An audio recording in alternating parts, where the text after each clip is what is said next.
However, I have since learned that FIFA continue to receive the said money, but it does not remit the same to the beneficiaries now for a period of 2 years. Therefore, salary areas currently stand at 1.2 billion Ugandan shilling.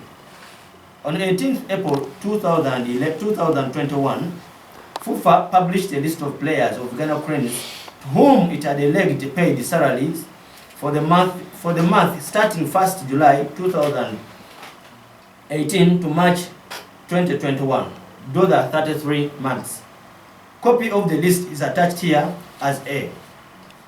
The monies disclosed in the aforesaid list are false and misleading because they have never been disbursed to the footballers as alleged by FIFA. For instance, I have never received the sum of 12,950,000 shilling as false represented in the unblind list.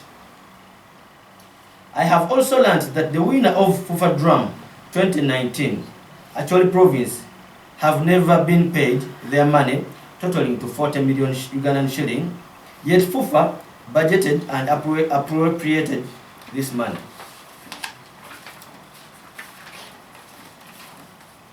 Furthermore, whenever the players play 3 consecutive matches, FIFA only pays them for 2 matches and retain the balance. FIFA still owes the players payments for the following matches. $2,000 to each player who participated in Uganda versus Mali in Gabon 2017. $1,000 to each player who participated in Uganda versus Tanzania in September 2018. $1,500 to each player who participated in Congo Brazzaville versus Uganda in 2018. $1,000 to each player for qualification for CHAN in Morocco. In addition to the above, FIFA has the tendency of not paying players for the work done. For example, the under-17 team of the Ghana Cranes, which participated in the 2019 AFCON qualifiers, still demands FIFA 4 million Ugandan shillings that's supposed to be paid to each player as winning bonuses. The under-17 Uganda Cranes team that reached the AFCON final also demanding 14,600,000 Ugandan shilling. The monies have never been paid despite the numerous reminders from the players, and FIFA has consistently expressed unwillingness to settle its obligation. The above action has been prejudicial to the interests of the players, the advancement of football in Uganda, and have attained the image of State House and His Excellency, the President of Uganda, because they depict a failure to honor pledges, yet the money has always been dispersed as promised. I have on several occasions protested against FUFA's continued abuse of office and violation of players' rights, but my efforts have never been fruitless. On 19th April 2021, I organized a peaceful demonstration against the impanned acts, but was instead tortured by the security guards at the orders of Engineer Moses Magogo, and later detained at Odi Kampala police station. A band of photographs are attached here as B. This has also demoralized the players, which has caused frustration and early retirement from the national team and has demotivated of young talents from joining the sport. Therefore, I write to request the following: that you conduct a forensic audit into the financial management and appropriation of funds received by FUFA from the government of the Republic of Uganda and State House. That you summon Engineer Moses Magogo to justify the payment as alleged in the list attached as Annex A above. Yours faithfully, Mike Mutiaba. Tuandiko kino kigenda bwe kiti nti amannya nze Mike Mutiaba yaliko omuzanyi wa Uganda Cranes. Ndeta complain eno eri Engineer Moses Magogo, president w'omupiira oba w'ekitongole kya Federation ya Uganda etwala omuzanyo gw'omupiira. Ku nsonga ez'obulyake zetuyita corruption, exploitation, discrimination, diversion of public funds, era okubanga n'okukozesa obubi office. Ekiwandiiko kino kiva tusinziira ku mateeka ga gavumenti mu section 2, 6 ne 11 eva mu Anti-Corruption Act mu 2009. Mu 2019 President wa Uganda Yoweri Kaguta Museveni yasuubiza Uganda Cranes millions 5 nga zino zaali za kusasulwa buli musambi wa Uganda nga afuna miliyoni 1 buli mwezi. Era sente zaali za kusasulwa nga ziyita mu Federation ya Uganda ey'omupiira FUFA. Era zino sente zasasulwako emyezi egyasooka ena gyokka. Okwo tusinziira ne tugamba nti FUFA esigadde nga erisivinga sente ezo naye nga tesasula basambi kubanga sente ezo tezigenda ku akaunti z'abasambi buli mwezi okumala emyaka kati 2 nga abasambi babanja esente ezo. Sente ezo kati ziri biliyoni 1 mu miliyoni 2 ezibanjibwa FUFA. Era nga 18 April 2021 FUFA yafulumiza lisiti ey'abasambi ne sente FUFA ze basasula okuva mu gavumenti, naye nga sente ezo si bituufu. Abasambi sente ezo tebazifuna nga baziwandiise kubanga kenyininyini batadde ku lisiti eyo. Mwakirabye bannayuganda mwalabye lisiti nti nfuna miliyoni 12, nafuna miliyoni 12 okuva mu gavumenti. Naye awo nyininyini wajala tusinziire mbategeeze nti lisiti ebeera lisiti bannayuganda. Nange nsobola okukola lisiti eyo nenjikuwa, nsobola okuteekawo Kabenge, nsobola okuteekawo Kalyango ku lisiti eyo nengamba nti afuna sente bweziti, but ekitegeeza nti abasasudde. Era mumanyi bannayuganda nti ekiraga payments waliwo ebintu ebiraga ensasula ya sente nga back settlement. FUFA singa yavuddeyo neeta back settlement nti Mutyaba twamusasula miliyoni 12. Era njagala okubagamba nti Mutyaba yali yasemba osambi ya Uganda Cranes mu 2013 bwe nalwala emyaka 5 sadda musambi ya Uganda Cranes. Nakoma mu 2019 n'ensamba y'omupiira gumu gwali gwa Burundi home and away. Bwe gubanga omulundi gwe omupiira gwe nasamba gwali gumu mu myaka 7. Actually katugenda mu myaka 8. FUFA engamba etya nti yatandika okunsasula mu 2018 nga bwe yatadde ku lisiti eno. Era ati nafuna miliyoni 12. Bannange ekyo si kituufu era bwe si mazima. Sente ezo sizifunangako. Era ensonga eyo bannamateeka bagenda kubanga bakola ki nga bagikwasaganya. Nga neyongereyo n'ekiwandiiko. Ekiwandiiko kigamba nti era mu kunoonyereza kwaffe twasanze nga FUFA drum abagiwangula mu 2019 aba Acholi province babanja FUFA millions 40. Ate nga sente ezo FUFA yazifulumya mu budget yazo naye tezatuuka zinakola ki zayina kulaga. Nga neyongereyo n'ekiwandiiko era tugamba abasambi ba Uganda Cranes babeera abasambi empiira 3. FUFA ebasasulako omupiira gumu, empiira 2 ogumu ne bagulyaza amaanya ebiseera ebisinga. Era example bweri wano ku sente abaana zibabanja ezimu ku ezo naye nga abaana babanja sente nyingi nnyo. Almost waliwo ne qualifications 2 nga tezasasulwa. Waliwo omutwalo Federation gwe yasuubiza abaana b'omupiira negana okusasula mu qualifier. Waliwo omutwalo omulala qualifier era ne bagana okusasula. So omutwalo ogwasasulwa gwava mu gavumenti ku basambi naye nga Federation yepenye netasasula sente z'abaana ezo. So waliwo $2,000 ezibanjibwa abasambi mu mupiira Uganda gwe yasamba ne Mali. Egaboni mu AFCON mugujjukira omupiira ogwo gwagenda maliri.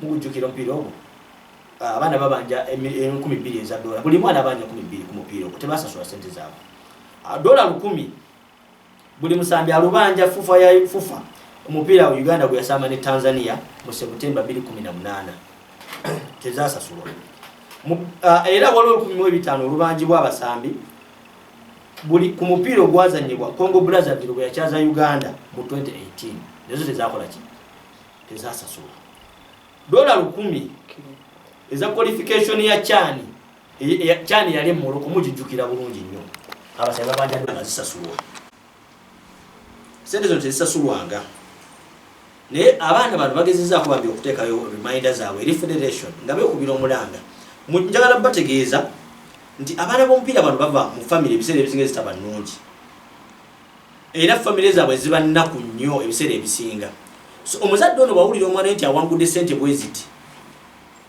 efamire netandika okusanyuka ne balowooza nti sente ziyinza okuyambako maybe okutereeza embeera ya famire oba okutereeza embeera ya waka oba okugula emmere n'ebintu ng'ebyo naye kati abaana bano babeera ku byalo nga ne bannaabwe bakuba olwali nti mwasamba biki so kino kyennyini kidemoralizing mupiira abaana ba Uganda okulaba nti okusambira eggwanga lyabwe tebakyawulira sanyu tebakyawulira kubeera nga bannayuganda tebakyawulira nti balina amaanyi okusambira eggwanga lyabwe era awo wennyini bwensabira nti bannange muyambe omupiira gwa Uganda abakulembeze abali waggulu mu offisi ez'enjawulo abasobola okujja mu nsonga zino tubasaba muyingire mu nsonga z'abaana b'omupiira basasule sente zaabwe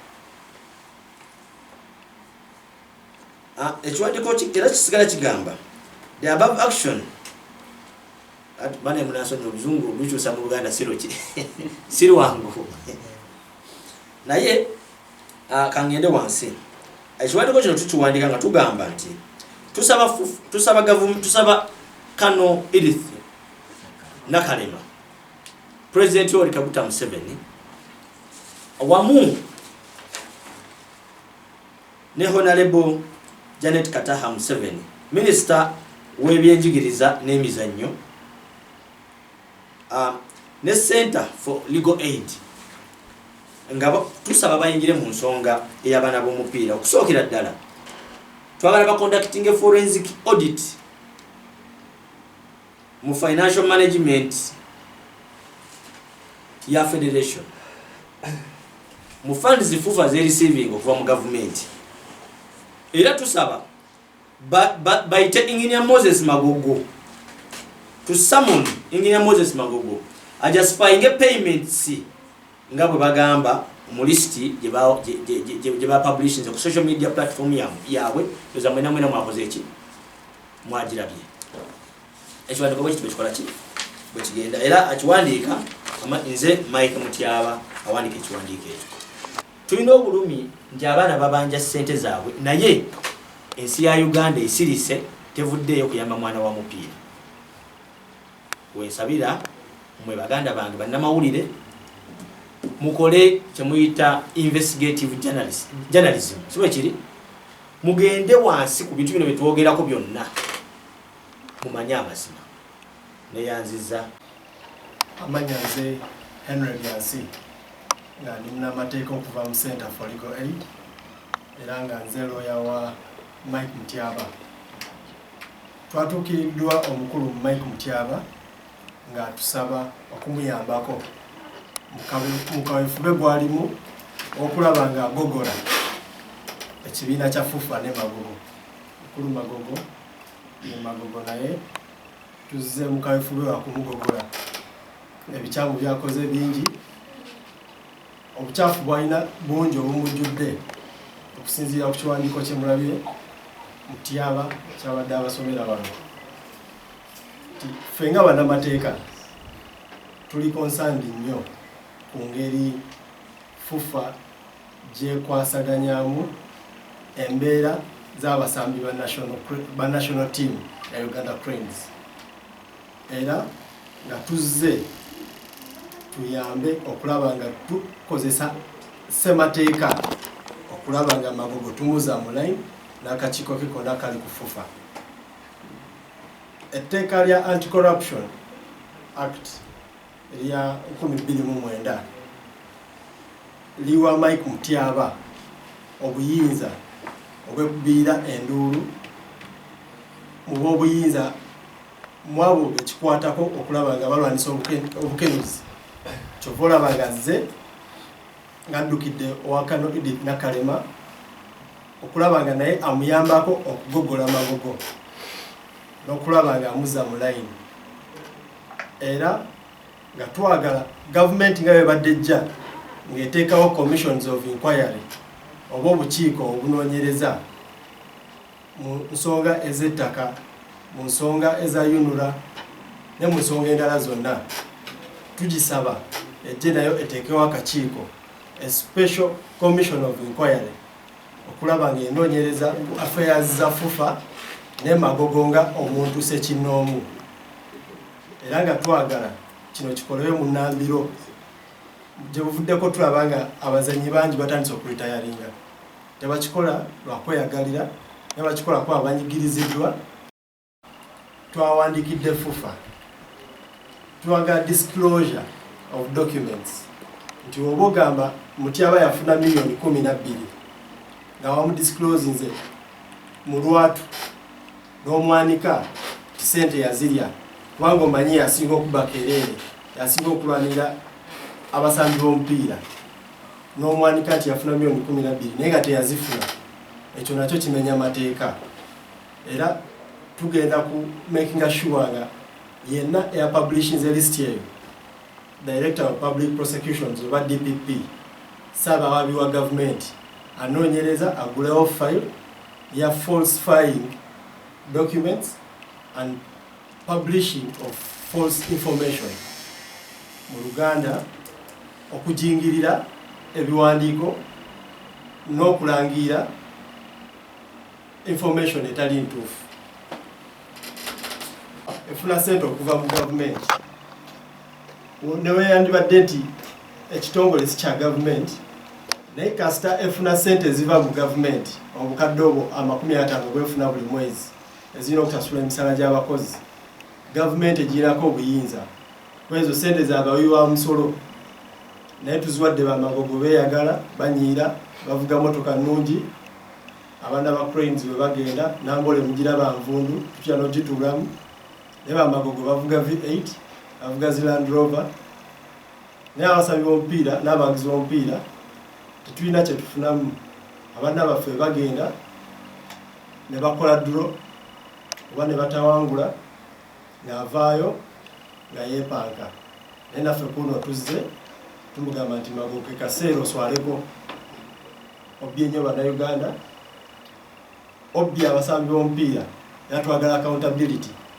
twagala owe Mike Mutyaba n'abasambi b'omupiira n'abawagizi b'omupiira bonna mu Uganda enkozesa y'ensimbi z'ofuna okuva mu gavumenti n'ebitongole ebirala byonna ebikuwa sente z'omusolo mu byonna byonna byasalawo okukola yasalawo agatta omupiira ne politics omupiira mupiira era omupiira tugenda gwekatira ne politics tubina ebimixing esano niwe tuba tumwetaaga tutya ali mu retreat ewa ekyankwanzi bannange ekyo tukivumirira nga ab'omupiira twagala mukulembeze nga wamuki mukulembeze nga wa mupiira era engini yatukutegeeza bw'oba tosobola kubeera mu mupiira sigala mu politics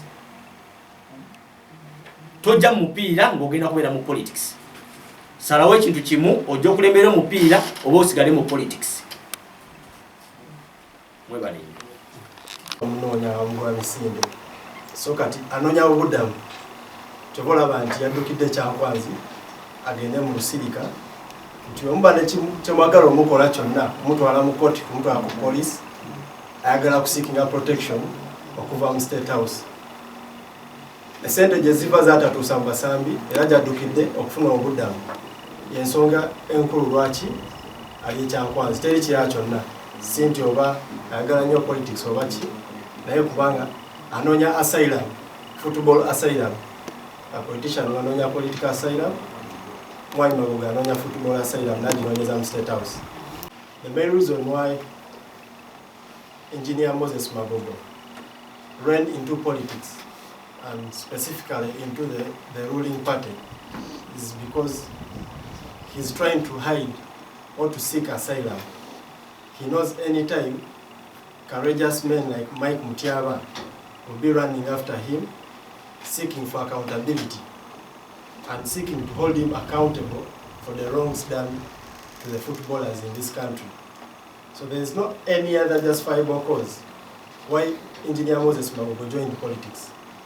He wants to seek the protection of State House, the very State House from where is diverting money that is given to footballers. Nothing else more than that. Tugenda kuddako ba coaches ba Uganda bali ku sente ku basambi naddala ku sign on fee.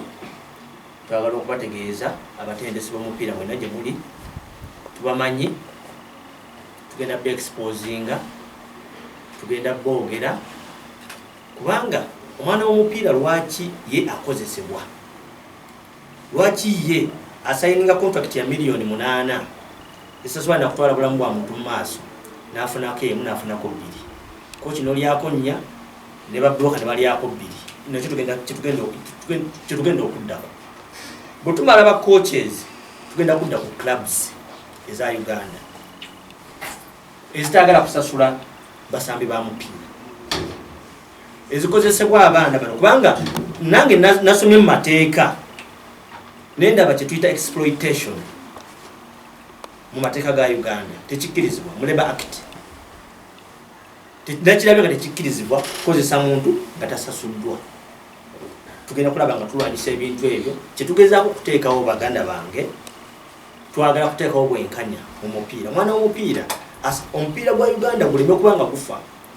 Tutandise okuloozinga credibility nga abantu b'omupiira, tutandise okubeera nga tufa munda muli nga tufa.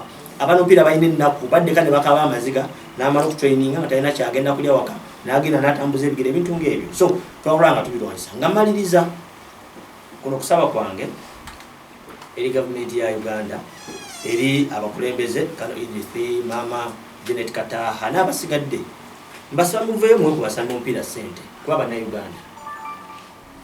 Mwe kubasamba omupiira ssente ng'emuwadde abayimbi, ng'emuwadde ba promoters, ng'emuwadde abalala bonna abaana b'omupiira banaku nnyo n'okusinga abalala bemuwa. Ate ng'abaana b'omupiira bangi era njalo babuulira bannayuganda bagwanirwa okuba nga bafuna ku kitono ekyo gavumenti kyeddiza abatuuze baayo oba abasitizini baayo. Tubasaba muveeyo gavumenti tubasaba n'obuwembeefu. Abaana b'omupiira babonaabona, tebalina bye basula, tebalina kyakulya, tebasomye kubanga obulamu bwabwe bonna babudedicating eri omupiira. Akeera ku makya natweninga olunaku lulamba n'ava ku ssaawa n'addeka akooye ne yeebaka.